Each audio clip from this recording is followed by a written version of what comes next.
Okay, well, the idea is, are we a spirit and a body or just a body? So I started out as an engineer, so I'm very scientific, and I've been through 19 things before I became a Christian. And so I'd just like to present some data. And this video that I'm going to show is just a piece of data. So this will speak for itself. Do I show it now? Yeah.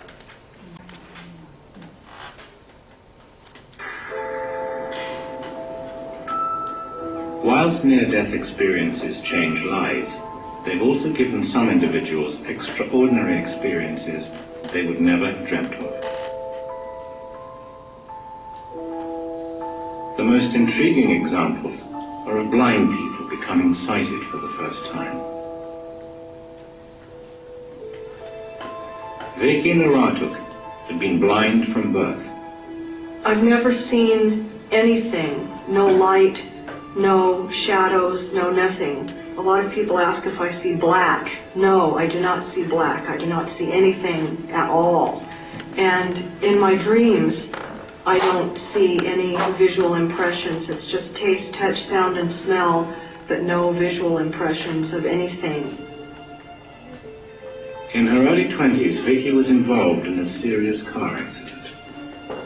The next thing I recall, I was in Harborview Medical Center and looking down at everything that was happening. And it was frightening because I'm not accustomed to see things visually because I'd never had before.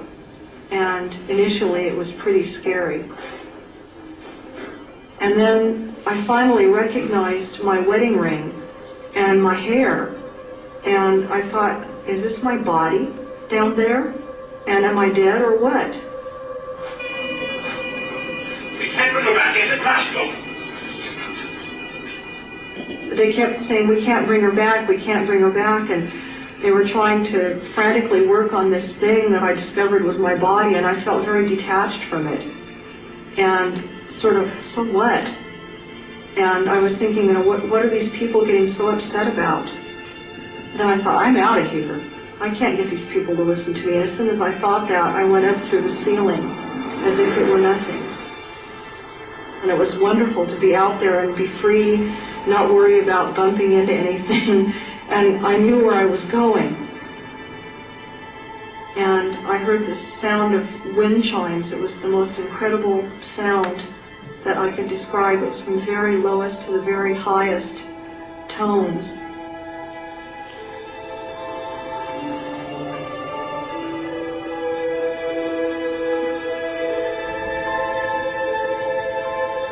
As I was approaching this area, there were trees and there were birds and quite a few people, but they were all like made out of light. And I could see, and it was incredible, really beautiful, and I was overwhelmed by that experience because I couldn't really imagine what light was like. It's still a very emotional thing when I talk about this because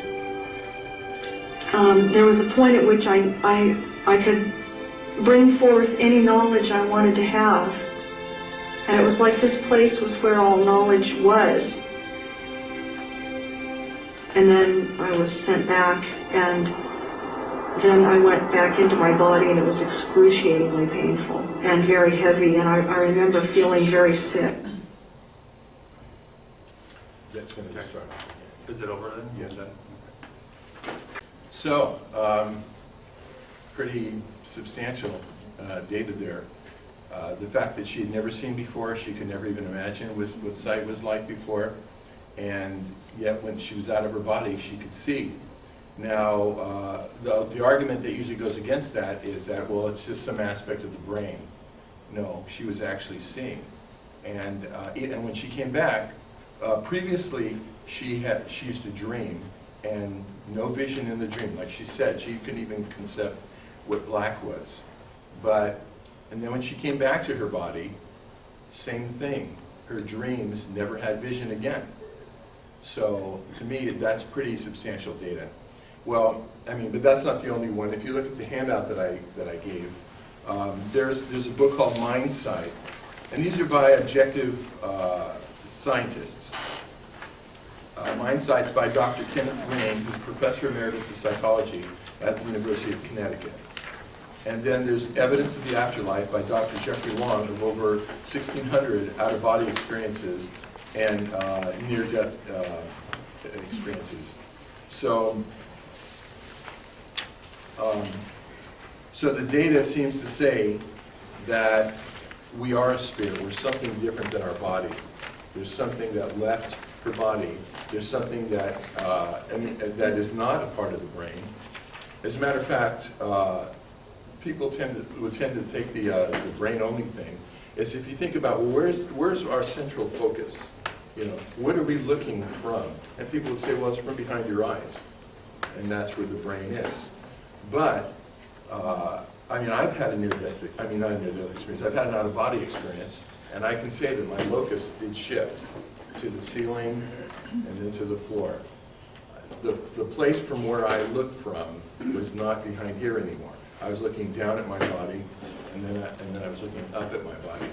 So the fact that the focus, the central place from where we look from, is not the body, is not the brain, is proven by that, just like what she said, and over 1,600 experiences too that are chronicled in this book. You know, like the one thing that the video that you said to watch from the Yale guy, there's dualism versus physicalism, and dualism is that we're a body and a soul, and physicalism is just a body. Well, I would add a third one, and that would be a spirit. And my definition of a spirit is it's an observer, experiencer with limited free will. In other words, it's us. We are the spirit. And we can observe and we can experience, but not just the soul. As a matter of fact, the Bible breaks down what a soul is. And basically a soul, animals have souls too. And it's the animating thing within this physical thing, within an animal. It's the animating thing that God breathed into to make it operate on its own. I mean, we don't circulate our blood, we don't breathe our breathing, we don't do a whole lot of stuff, but it happens automatically. So that the body does have a soul, and that's the animating factor. Well, the spirit part is just us who's going along for the ride temporarily in this lifetime. And that the proof of that is what you just saw, the many case histories, my personal experience, and let's see. There's a difference, though. No, so what are the attributes of a spirit? You know, I say this is physics, and there's something called spirits. I call it spirits. In other words, it's a different set of rules as to how things operate. And what she said, and what a lot of people say, and what I experienced also when I was just in the spirit and stopped this linear, brain thinking, is that you do see things.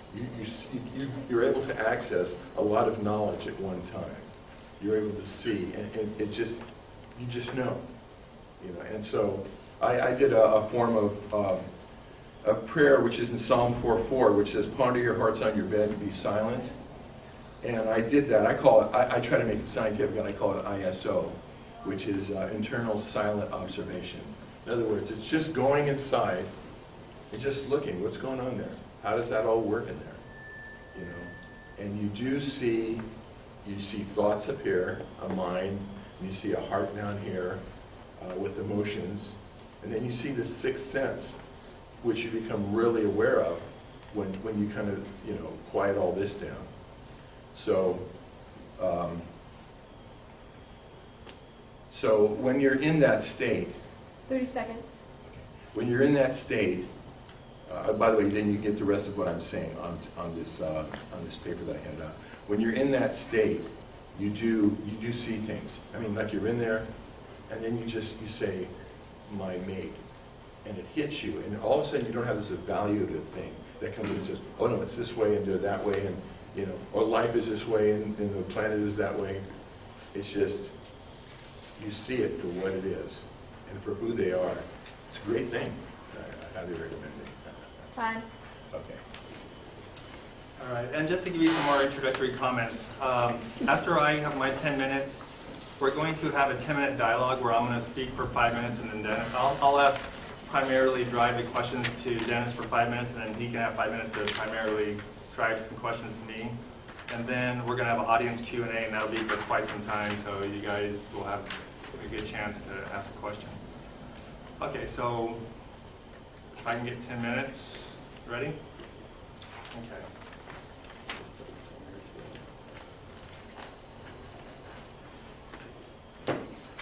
So my beliefs determine how I interpret the world, and I'm a secular humanist.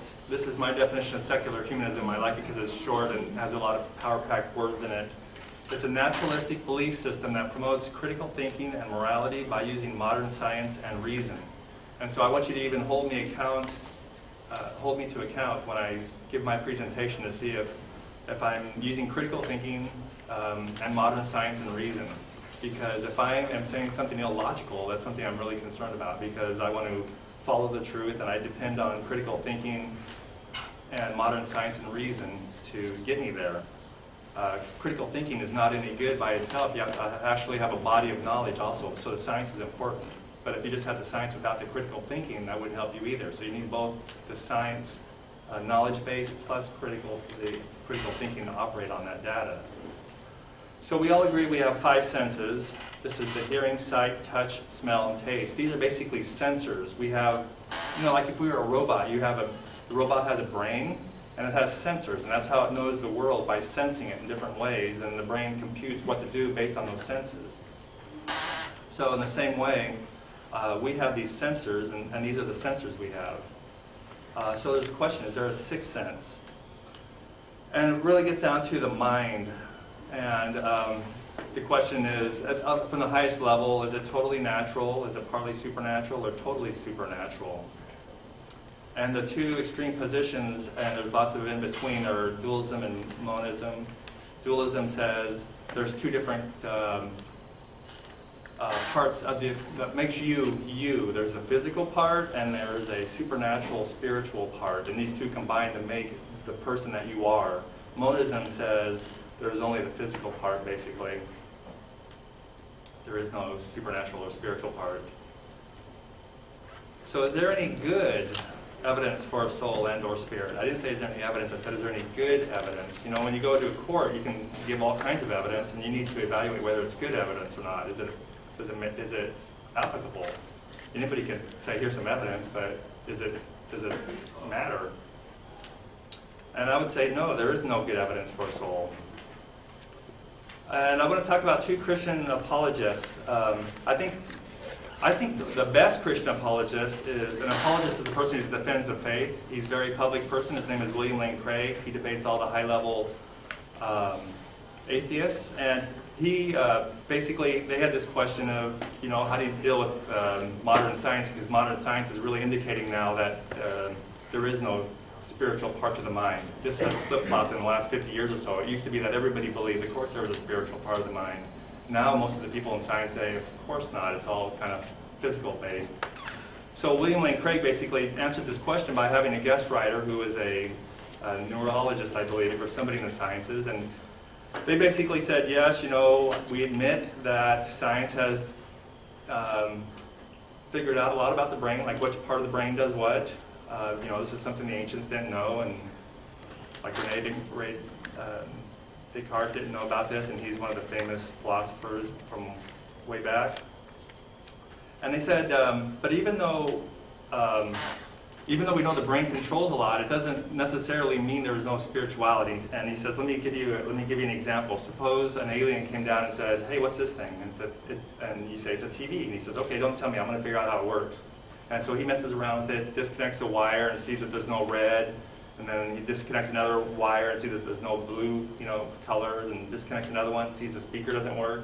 So he says, okay, this is a box that basically makes pictures. And see, what he would be missing there is he doesn't know that there's an antenna and it's picking up a wave, over the air. So that's one of the philosophical arguments he's given, to say, like, see, even though the box could be probed and we see how it makes these pictures, it doesn't mean there's nothing else going on beyond that. So I would say, well, the flaw with that example is that if this person really did study this TV, they would find out some things like there's channels. Okay, well the channel just might be different programs, but there's also an antenna. What does this antenna do? Let's take it off. Let's enhance it. So they would start to also figure out there's a part to it, the antenna. And so as people have probed the brain, of course they haven't seen any kind of spiritual antenna or anything like that. So anyway, that was their main thrust for a philosophical argument. And I think that was their weak spot. Greg Koukl, I'm not sure if it's Koukl or Kokel, one of you guys will probably know. Both of these people are on like iTunes, they have ministries. He gave an example that basically said, we know that in our body all our cells are regenerating all the time, so after 7 years you're a totally different person. Well, it turns out we just found out before this event that was a scientific myth. There is most of our cells do change over time, but some of them don't.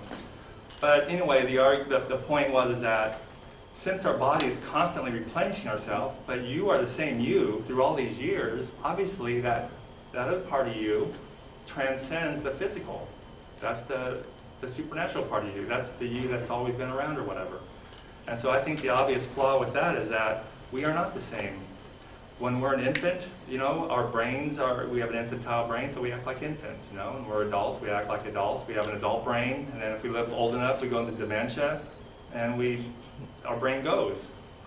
So I'll talk more about that later. So anyway, my argument to there is that it was a poor example that, somehow we stay the same. We don't stay the same. We're constantly evolving. Everything is moving. And also about the TV, I wanted to say, if the alien who inspected the TV had the attitude of like, well, I don't care about science, obviously this TV works by magic. That's the best way to explain that. See, I think that's actually the best analogy for why religion would say, oh, well, the mind, we can't comprehend that. It's so complex. It's got to be magic. It's got to be a God to do that. So I would say that example could actually be turned around to show that a non-thinking person would tend to go for some kind of magical thinking on that. So here's some typical problems when you say there's such a thing as a soul. Where do they come from? How does God make a soul? Does he give out a part of himself because he's eternally existing and says, okay, here's this? Well, I don't think Christians would say they're a part of God. They think they're somehow created. So how does God create soul stuff? Where does he make that from? Also, when God gives out the soul to people, this first word, it's pronounced chimera. Chimera is when an egg is fertilized, it's possible that the woman could actually have 2 eggs fertilized. And as it's developing in the womb, at some point they can join together and create one person.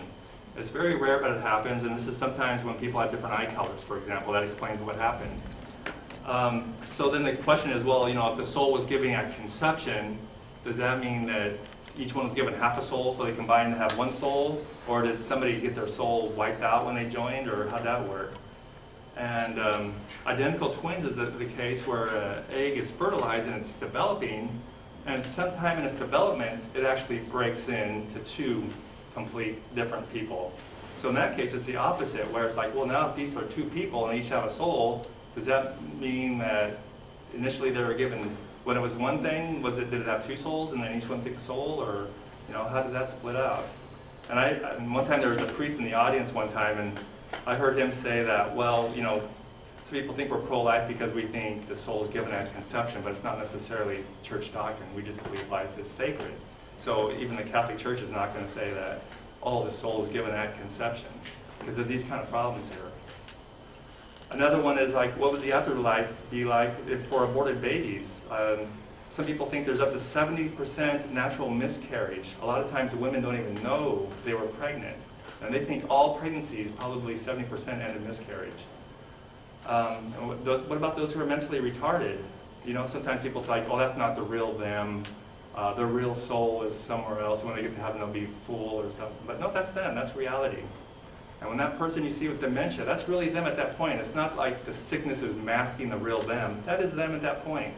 And it's a delusion to think like, oh, well, that's not the real them. The real them was 20 years ago. No, that was actually a different them at a different point in time.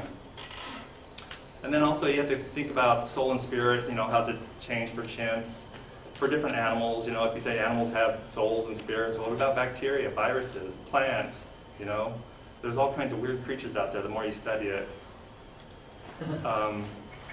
So we used to think that an angry God caused lightning and thunder until we discovered it was because of electrical differences. Okay, and we used to think that an angry God caused earthquakes and tsunamis until we learned about plate tectonics. So now I think we used to think that the mind had a supernatural aspect to it until the field of neurology matured. And there are people I've heard, leaving the faith over this aspect. And I think it's really important to learn by looking at the animals, because there's so much we can learn about them from evolution, how their brain, you can see how their brain changes and those kind of things. So anyway, that's it for my time. Thank you very much. And we can go over any of these slides if you have more questions. Should I take 5 minutes then? Yeah. Okay. You covered a lot of ground there. So let's see if so Rachel, can you? Yeah. Okay. Okay, you covered a lot of ground, and but let me, before I address some of your points, let me present another point. Okay, so the idea is, are we a brain? Is our mind just a function of the brain or not? I was lucky to have, in retrospect, I was lucky to have this experience where I poured some lye down a drain in the basement, and there was no ventilation. So I literally lost my mind for a while there, but I didn't lose my spirit. I was able to observe the whole thing happening. My mind was not functioning right. It was like my thoughts were echoing, and I thought I was feeling something or thinking something, and I started laughing about it. It was kind of a weird experience. I went to the hospital regarding it. But the entire time, my spirit was observing it. It's like nothing had changed in my spirit. So, and there have been a lot of studies like that too. People with dementia and stuff, they get frustrated because they're observing their body not working right. So yeah, the mind is a function of the brain, but there's a spiritual mind too. And that's what she was talking about. That's the thing I was saying, that you can absorb a lot of knowledge. So you said here, is there any good evidence for a soul and her spirit? What was that I just played? Why wasn't that? Well, you can answer that when you Why wasn't that good Well, we're evidence? supposed to have an interchange here. Oh, okay. Okay, so why wasn't that good evidence? Well, I would say that's anecdotal evidence. For example, somebody could say Joseph Smith said he saw God the Father in person, but you don't accept that because No, I'm talking about her now. And I'm talking about the many studies that are in these books. Scientific studies, objective, not religious people. Right. From my understanding, there's not one scientific study that has proven anything. For example, they actually have scientific studies for out-of-body experiences, and they have not found one yet. They have very clever tests they've set up. All this is based on anecdotal evidence. They have people saying, this is what I saw. And well, that's true. But if you say there's no oil in certain parts of Colorado, does that mean there's no oil in Colorado at all? See, it's just those specific studies didn't yield that kind of a proof. What you were talking about, you described this to me before. They put they hid something and asked the out-of-body person to go tell what it was. On the other hand, there are a lot of people who have found oil in parts of Colorado, and in this sense, the analogy would say that there are a lot of studies where people have had out-of-body experiences, like that book you were mentioning earlier, where they have been able to access and tell exactly what certain conversations were in other places than where their body was, that they had no privy to. well, I would say those are not scientific studies or anecdotal stories that people told. It's not science where things are under control and they're measured objectively and people can reproduce the measurements. They're just stories. So that was just a story. Yes. Just like Joseph Smith's story, or The fact that she had Catholics of vision and Fatima. she never had vision before, doesn't that say something to you? I don't know all the details on that, but I mean, religious stories, there's no end to it. The Hindus have them, everybody has them. Joseph Smith, the Mormons have them, I'm speaking everybody has them. scientifically now. She said that she gained vision out of her body. Yeah. And there are a lot of people who would Right. say that, who were blind from birth, who never had any concept of black, she said, Right. or light. Yeah, but see what you're saying? Everything you're saying is, she said, she said. I mean, a Mormon could say the same thing about Joseph Smith said this. Why are you putting all your evidence in somebody's testimony? You can't validate it. Well, I've had out-of-body experience myself, so I don't have to go like that. I know it for a fact. So, just from personal experience. Well, some people also have, like Native American Indians, they think like the trees or the rocks have spirits, and they can say they have a relationship with that thing, and They feel that. So how could you argue that that tree does not have a spirit? And You know? it doesn't have a spirit, it might have a soul. The Bible doesn't address that. It says animals have souls. And I would think that anything that is self-propelling, this doesn't have a soul here, because it's not self-propelling, but anything that's self-propelling. The atoms are moving. Well, yeah, I mean, there is a spirit. Electrons, I mean. That's right. Well, yeah, and you could say that for the entire universe, 30 seconds. which is emotion. Pardon? 30 seconds For till the 5 minutes is up. well, actually, we're on 10 minutes now. Well, no, 5 minutes for you, and then 5 minutes for me to ask you questions. You're supposed to ask me 5 questions, and I okay. answer you. Okay. Oh, well, too late now. Okay, well, so go ahead. Well, 30 seconds. I'm just as scientific and objective as what you're describing here as a secular humanist. You know, I want evidence, and I'm in critical thinking, and I'm not into really believing or faith without having proof. That's why I wrote that book, The Proof. Time. Okay. All right, so you can put me on for 5 minutes now. Okay. I think just even from a theological standpoint, I think there's a big problem here. I have a seminary degree, a master's in ministry degree, and you said, for example, you're working with Drano or some chemical and you're out of your mind, but your spirit was there. For one thing, you're talking about like as if you know what a spirit is, you can define it. Now, in my favorite systematic theology textbook, it was called Christian Theology by Millard Erickson. He talks about all the different definitions of what the soul and the spirit are, and then he says, this is my explanation. Now, the truth is, the Bible talks about the soul and the spirit sometimes as a synonym, like the same thing, and sometimes like they're different things. It talks about both of them. So to pretend like it only talks about one of them, to me, shows that you're ignoring Bible verses that say they're the same, or indicate that they're the same. Hebrews 4:12, which is in the handout, says that soul and spirit are two different things. Yeah, I know. And the Bible in the Old Testament and the New Testament has different words for soul and spirit. I can give you a scripture where they indicate that they're the same too, if you want to hear some. Okay, let me see if I can find it.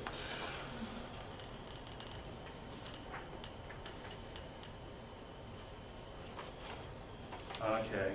Job 7:11. Therefore I will not keep silent. I will speak out in the anguish of my spirit. I will complain in the bitterness of my soul. Now the argument is that when it's like, what is a spirit? Well, here it's indicating that there's the anguish of a spirit and a bitterness of the soul. Anguish and bitterness are on the same level, so that means spirit and soul are on the same level and not like two different things. Well, no, you can't take that leap.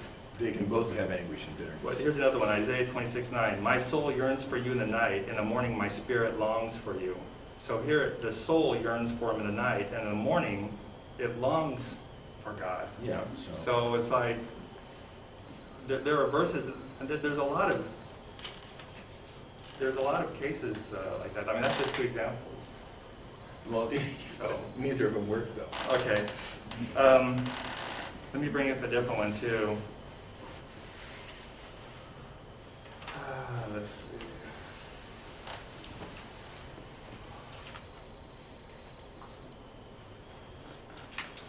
Well, what do you think about? I guess I'm just thinking that why.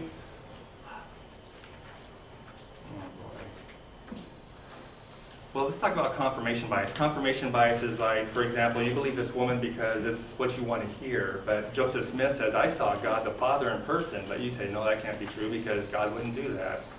Why don't you believe Joseph Smith for his testimony? I don't believe anybody.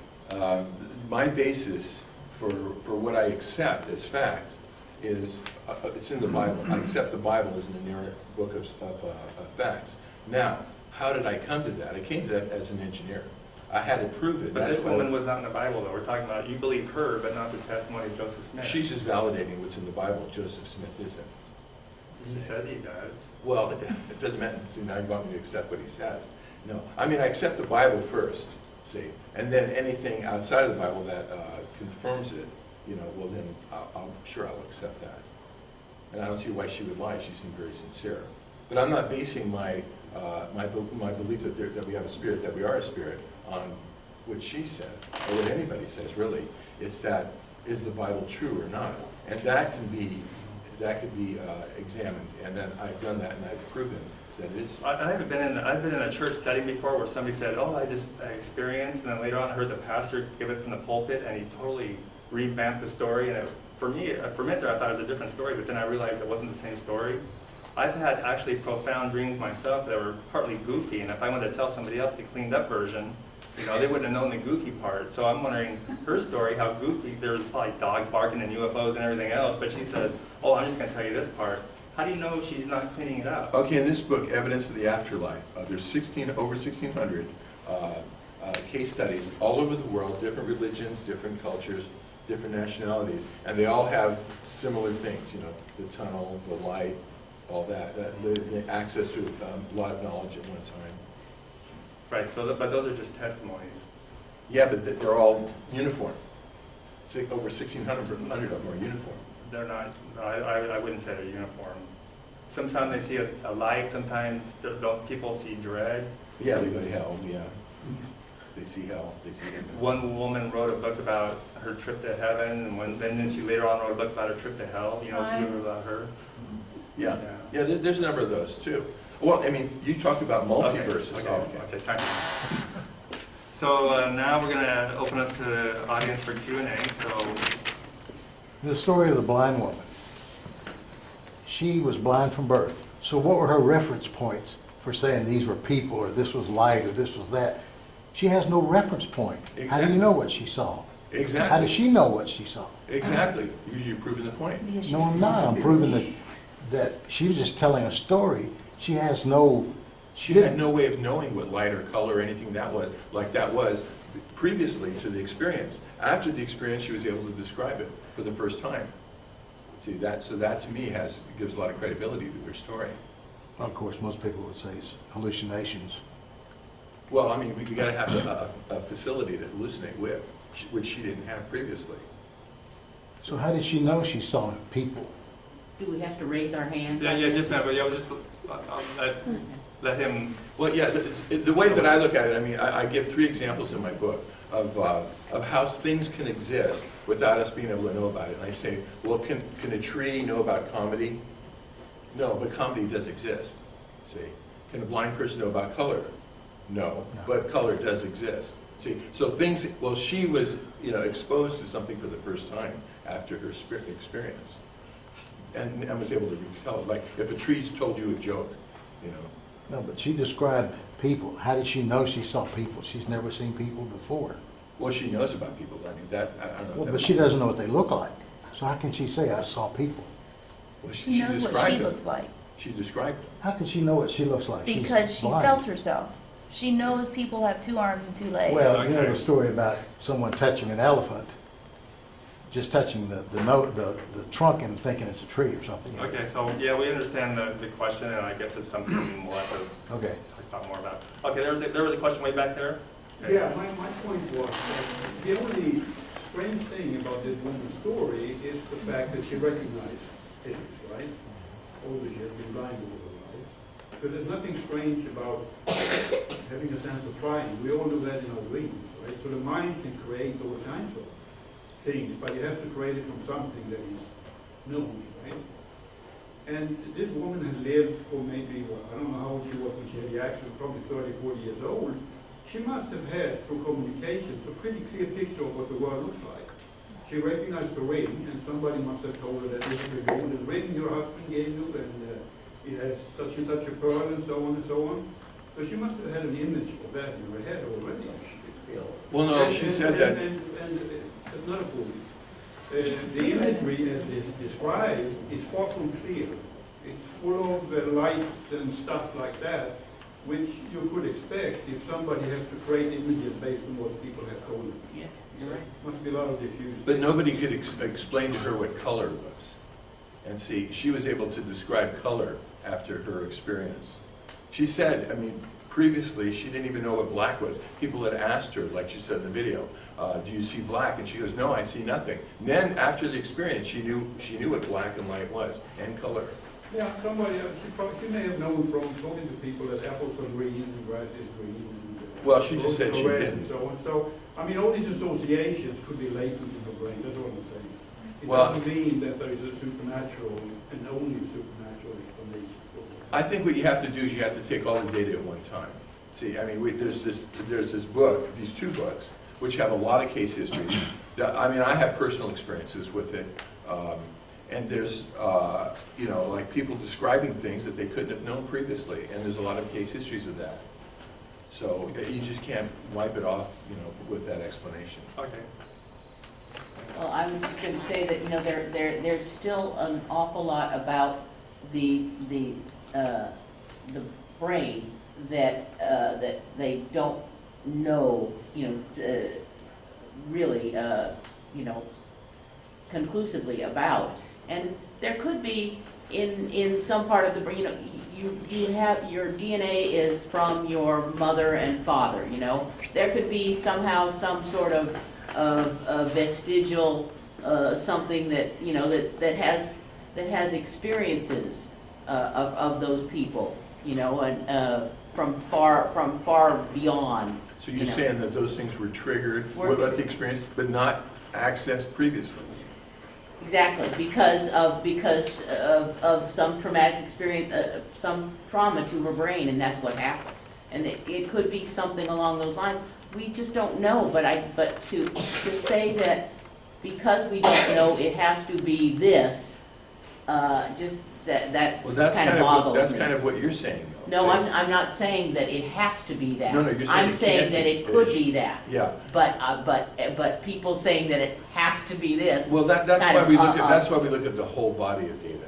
I mean, one piece of data here in support of the spirit and soul idea is I've read a book called The Proof that God exists in the Bible is true. Now, you know, Jesus did a lot of supernatural miracles. There have been a lot of miracles since then. There's a lot of proofs that the Bible is true. So, I mean, I see it as God gave us this book to kind of tell us what's going on here. I mean, we just appeared on this planet. We're going to have to leave at some point. We're in this giant universe. What's that all about? Well, if there's a loving God, He'd want to let us know what it's about and what His project is here. And so, therefore, I prove that book as being true, the Bible. And so that's just another source of data. I think one of your points is too is that there could be like a residual energy from previous people that lived or something like that. Or memories that are, you know, in some part of the DNA that is transferred. That's speculation. You know, but that, yeah, exactly. It's all speculation. Yeah, but no. so is a soul. See now, No. well, I would say from my aspect, the mind simply emerges from the brain. When you shut the brain down, the mind goes. There's nothing residual, nothing to pass on through DNA or whatever. Everything emerges from the brain.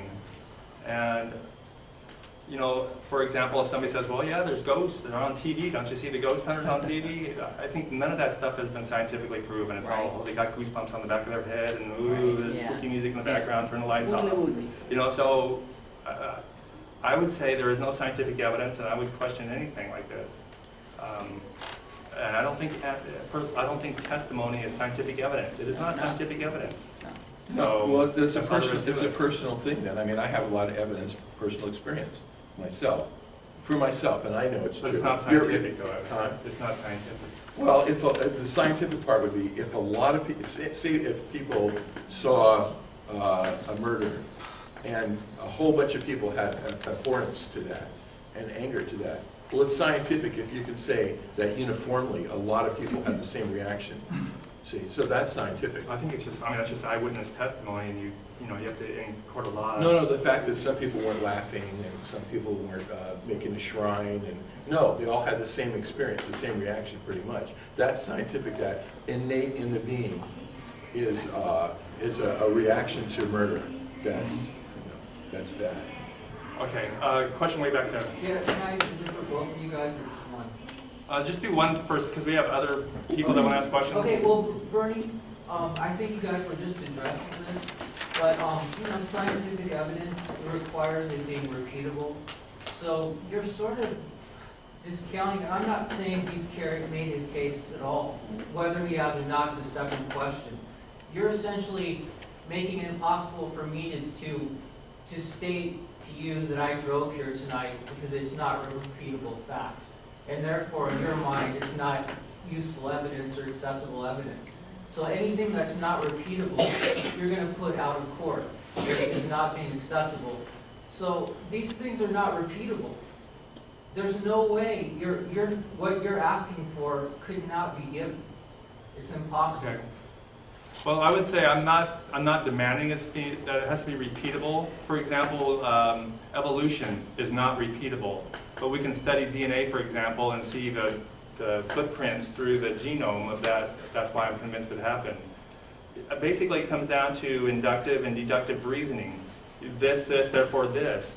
But Dennis's evidence is all testimony. It's testimony only. And the testimonies, I think when you analyze it, they're a little bit over the map. They're probably copied from each other. There's certain memes out there. Like when people see UFOs, they all kind of report the same kind of thing. Maybe, at first the UFOs look a little bit different, but then after 20 years, they all kind of say the same thing. Yeah, it's a saucer. They're grays, or they're tall. They got big eyes.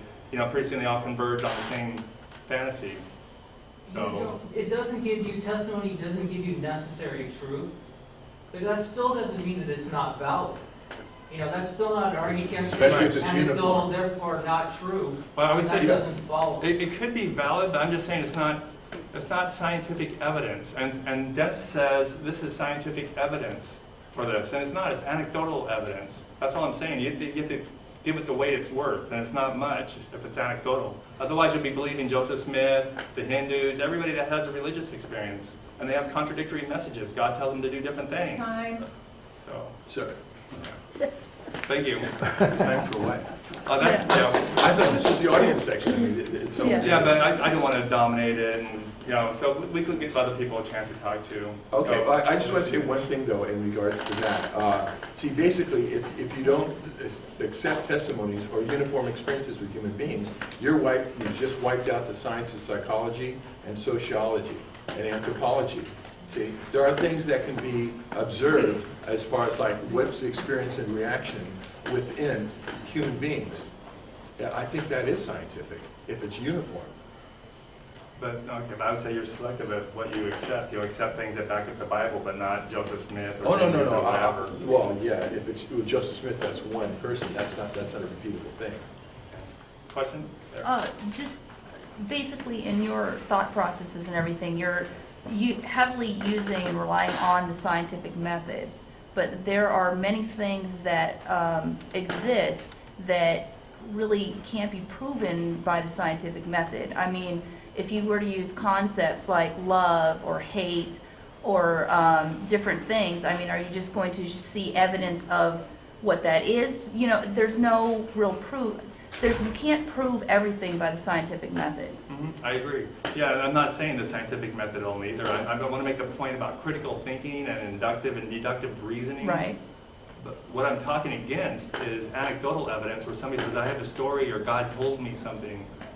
Right. I don't care if 10 people said God told them the same thing. But if 10,000 or 10 million, somewhere along the lines, anecdotal evidence turns into it's repeatable because 1,600 people repeated the same thing.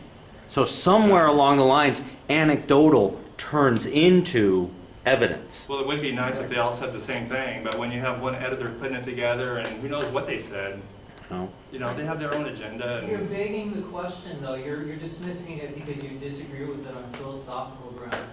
You dismiss any possibility of the supernatural. Therefore, it doesn't matter if every person on the planet besides you came up and had this testimony. You would dismiss it because you reject the supernatural. So you're making a philosophical begging of the question when you dismiss the evidence. Well, I'm saying the premise is inaccurate to say there's all these people that have an agreement over a testimony. I'm not saying I don't think that's the case. I think that's a wrong statement to make. I disagree. If they did, you would still reject it. Even if, But if we saw flying reindeer. Did you read the book? Did you read the book? And did you hear of the 1,600 people that did have similar stories? Many years ago, I read that book, Life After Life, and all the testimonies about it. So you have to either accept that they had similar stories, or you have to come up with a reason, which you're doing, why they didn't. And somewhere along the lines, it's just as valid to say they had similar reasons, or they had similar stories, because it was real as it is to say they had similar stories because the editor made it that way. Right. And you know what, here's the bottom line. We got one lifetime to play this game. You know, we just appeared on this planet. We're going to be forced to be removed from this planet at some point. But there's a giant universe out there, and we could play this game, you know, discounting and counting certain testimonies for one lifetime. But then, you know, what reality is going to set in. It's going to hit us in the face after we die. So therefore, it's good if we've made a good decision. And there's a lot of evidence, you know, for the fact that there is a God and that the Bible is true. Okay, over there. I just wanted to make a short statement about that, about this issue, and that is, I believe he said something like the experiences that people report prove that there's a supernatural something, right?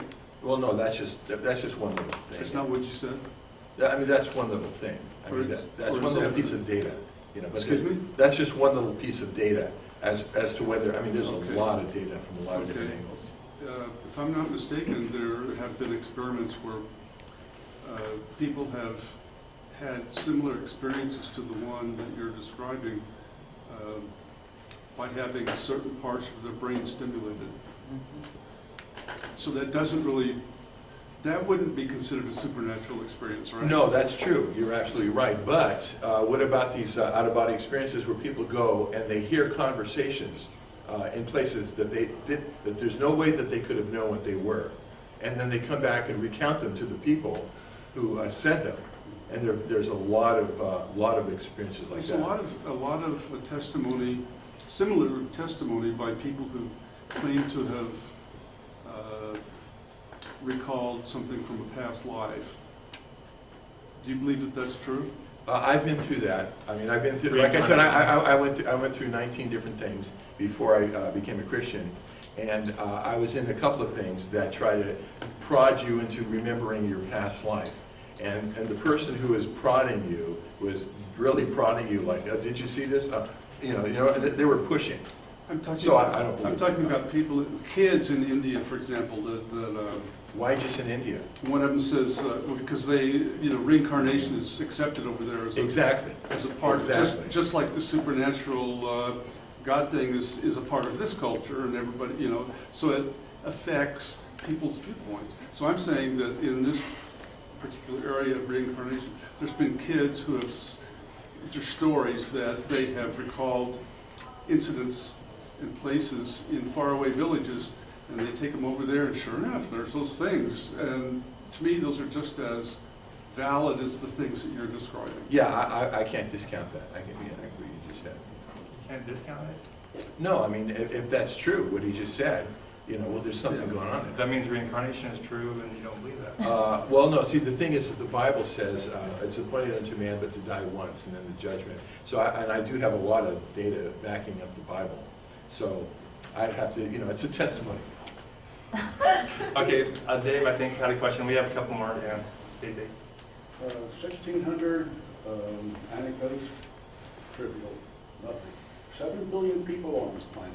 You can only produce 1,600 stories, nothing. No, only 1,600 out-of-body experiences. Okay, out-of-body experience. Out of 7 By the billion way, people, I'd that's like a to know lot. how is that different from a particularly vivid dream? Even if there are millions of people who believe something, like the gentleman in the first row said, suppose millions of people believe a story, doesn't that make it very positively true? No. There are millions of people who believe that Noah got 2 of every animal on his ark. But you're talking about belief. These are people who actually went other places and heard conversations and came back and retold. That's different They altogether. said they heard other conversations. There are also hundreds and hundreds of people who say they were abducted by aliens who came down in spaceships. Do you accept those stories? Well, if they're only in farms in Kansas, I don't know. It seems kind of dumb. You know. It's got to be reproducible. For Dennis, Okay. beyond the accumulation of personal testimony and your personal conviction that the Bible is true, is there any other evidence that you refer to? Oh yeah, as far as the Bible being Is true. no, not as far as the Bible being true, beyond your conviction that the Bible is true, and and the accumulation of anecdotal stories, is there any science beyond that that you refer to? Absolutely. So you're asking for what scientific evidence do you What have? scientific evidence beyond personal testimonies and his personal belief that the Bible's true? There it Now, is. I'm not arguing about whether the Bible's true. Beyond your belief that the Bible's true. I don't have a belief. Oh, okay, well then There's proof. I have proof. so that's, but beyond, okay, Can you give me beyond, one, like, what's let me phrase it a different way, Okay. just for argument's sake. Beyond your knowledge that the Bible is true and personal testimonies, is there any science beyond that? No, there's no testimonies in here. It's all science. I'm accepting for argument's sake that the Bible's true, okay? Okay. Beyond the Bible being true and personal testimonies, an accumulation of testimonies, is there science beyond that? So, like, what example for science can you give? Like, what's the best science for anything supernatural, or what do you want Yeah, to like for a supernatural soul that exists beyond our physical death, just for argument's sake, I'll accept, okay, the Bible's true. Beyond the Bible true and the personal testimonies, what science beyond that? Okay, I get what you're saying now. And maybe by science, And that's you mean what objective. this book is filled with that. For this just that. personal, for this question, I'm not challenging that belief. I'm just saying beyond that belief. Yeah, and that's what I'm saying. This book has just what you just asked for. Okay, can you In give other an words- example? Give us an example, please. Okay, scientific proof of God. You want me to No, do that? scientific proof of an afterlife. A soul, our soul that exists after our body dies. Oh, okay, I see what you're saying now. So, in other words, by doing it through the Bible, that's circumstantial evidence. You want direct proof. I want to know if you have anything more than the Bible saying it and personal testimonies. Probably something objective is what you're asking Yeah, for. anything objective and measurable. Where somebody else can say beyond the yes. Bible saying, Right. beyond personal testimonies, is there anything else? Right, I don't think that exists, and I think there's a good reason for that. And the reason is that, if you were going to marry somebody, you'd want them to love you, right? And so God has set it up so that we fall in love with His way of doing things. We're on this planet, we see how things work, how people do things. We're not happy about it. We think there's got to be something better. Then we come across what God says, the Bible, and through our hearts, and we say, that's beautiful. I want to be a part of that. See? And that's why God does. I mean, if God wanted to just come out of the sky and say, boo, He'd have a bunch of people would say, oh, yeah, okay. But okay, is that acceptable for somebody who wants to love a purposely engineered by relationship? God to exercise our faith. Pardon? So the mystery is purposely engineered by God so we can exercise our faith and have better faith or pure love. Or, So that we can see it. So it recognize what's going on in our heart. See, the thing is we have to recognize that we have this thing here called a heart, and we have to deal with it. So we want to come in harmony with it. We all want it to give us good feelings and not bad feelings. So then we would see how that works. And when we follow the Bible and follow God the way He wants it to be followed, He gives us good feelings and not bad feelings. Okay. I just want to make a comment too. When I was a Christian, I believed, I was an evangelist and apologist, and I believed that there was scientific evidence for God. But now I'm convinced there is no evidence for God that's objective like that. So what happened to the evidence that you believe then? Basically, it comes down to being scientifically ignorant. I learn more science and learn more about critical thinking, and it evaporates. And basically, all the evidence for God turned out to be God of the gaps. How does this happen? We don't know. Therefore, it's evidence for God. But see, Not now, really. now you have evolution of the gaps. But, Louis Pasteur said this, a little bit of science averts us from God. A lot of it brings us back to Him. See? So you still have to go another one more step. Okay, question there. So I have a question for you, Mr. Dealer here. So you presented reasons why the Christian view of the Spirit is not the case, but have you presented any good, in your view, what you would call good evidence why your view is correct? Yeah, so basically I would just say, because of what neurology has accomplished in like maybe the last 20 years or so, they've poked and prodded the brain, they found out what parts of the brain do what, and this is all kind of recent knowledge. This is something that ancient philosophers didn't have. And it kind of blows a lot of their arguments out of the water. How? Because How? They didn't even know things like, now we studied animals, we see how morality actually, there's a segment, there's a semblance of morality in the animals even. We see how these things, when you look at evolution and you see the different kind of brains, yeah, our brains are more powerful so we can come up with things. And we can see the gradation of different species. So basically my belief is that the I mean, what you see is what you get. When you get brain damage and you can't think, yeah, that's what's happening. Your brain controls your personality. Yeah. So your evidence that there's no spirit is what your evidence is that we have a brain and that our brains making up everything, and our brain, different people have different sizes of brains through evolution, and that's your evidence. Well, see, the evidence, I guess, is what I'm saying is called Occam's razor too, that the simplest explanation that answers it is good. So, for example, I could say, I chose to lift my cup and take a drink. Somebody else could say, like, well, you chose to do that, but it wasn't just you lifting it up. God also assists in lifting up everything, or God actually moves every electron. It's like, well, there's no reason to posit that. You know, we can do that with science now. We can calculate speeds and the planets. You don't have to say God's moving everything. Well, there is a reason to posit it, and the reason is, where did it all come from? Where did the programming come from for it to act in the specific ways that it's acting? Well, I guess what I'm trying to say is it seems like God as an explanation is superfluous. In other words, you don't need it, so it's just throwing something on that's like...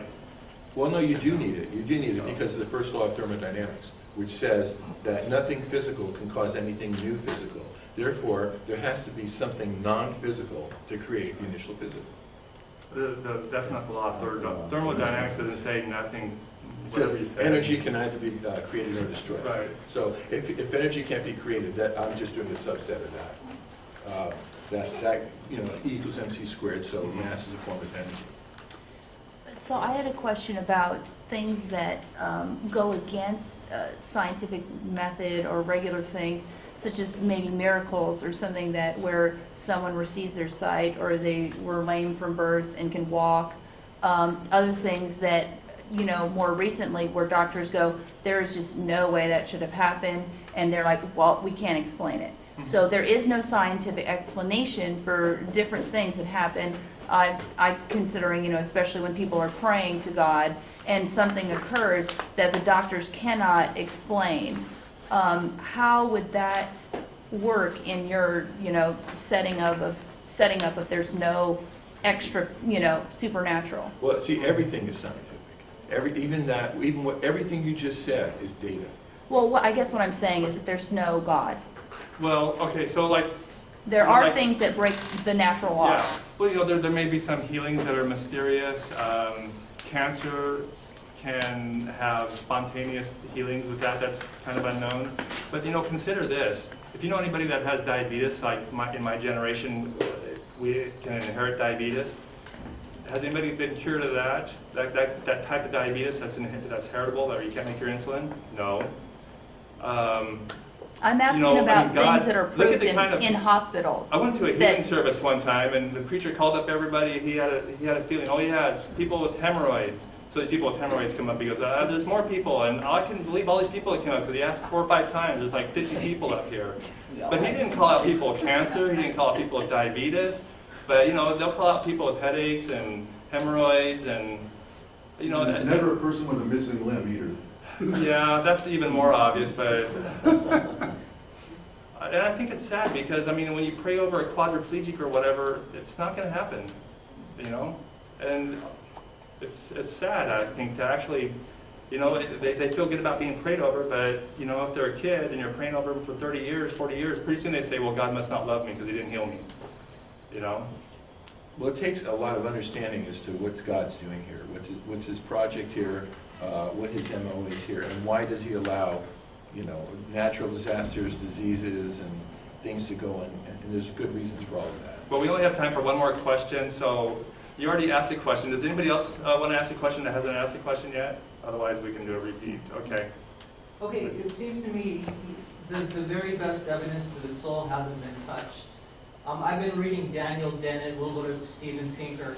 The self, free will, and consciousness. Read Daniel Dennett. If you want a good, laughing, howling joke, read Daniel Dennett's attempt to describe the self, or consciousness. That I'm willing to give you biological evolution, but evolution, as far as how it relates to the consciousness, when you read the very top philosophical guys in the field, they are stumbling in the dark so profoundly that it's almost comical. It's back to behaviorism. So look at those questions, because for me, and the last thing is, the reason that perhaps if string theory is true, the reason that we can't find the soul per se is because we probably exist in many dimensions simultaneously. So there's no reason to think that the soul, or maybe if you don't want to use that term, some more profound part of ourselves doesn't exist simultaneously in another dimension while we exist in this one. And if it does, there would be no scientific way using your scientific method to refute that. Well, you know, one thing that the Bible would say about that is they said to Jesus, you know, where's your kingdom? He says, my kingdom is not of this earth. So where would it be? You know, you've talked about multiverses. There is a spiritual kingdom. There is a spiritual, and that, it takes a lot to get into what all that is. But there is another dimension. It's called the spiritual dimension. And, you know, in the multiverse thing, there could also be heaven and hell. And so it is concurring dimensions, I think is I know for sure the spiritual dimension is another dimension. Well, not even spiritual, just string theory. String theory is true. We're existing in 12 dimensions right now, at least. We're walking through 12 dimensions. So this is only a very small part of our being that you see in front of you.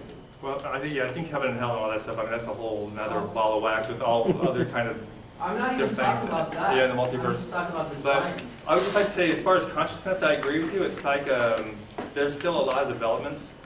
But what's really been incredible just in the last, 20, 50 years maybe or something is the neurology, which this is all new information. More, and the knowledge is growing exponentially. Like this God helmet they invented to look at religious experiences and things. So anyway, I think we got to end it there because we need to pack up. But usually people hang around if you want to talk some more. And thanks to everybody for being civil. And hope you had a good time. Thank you, speakers.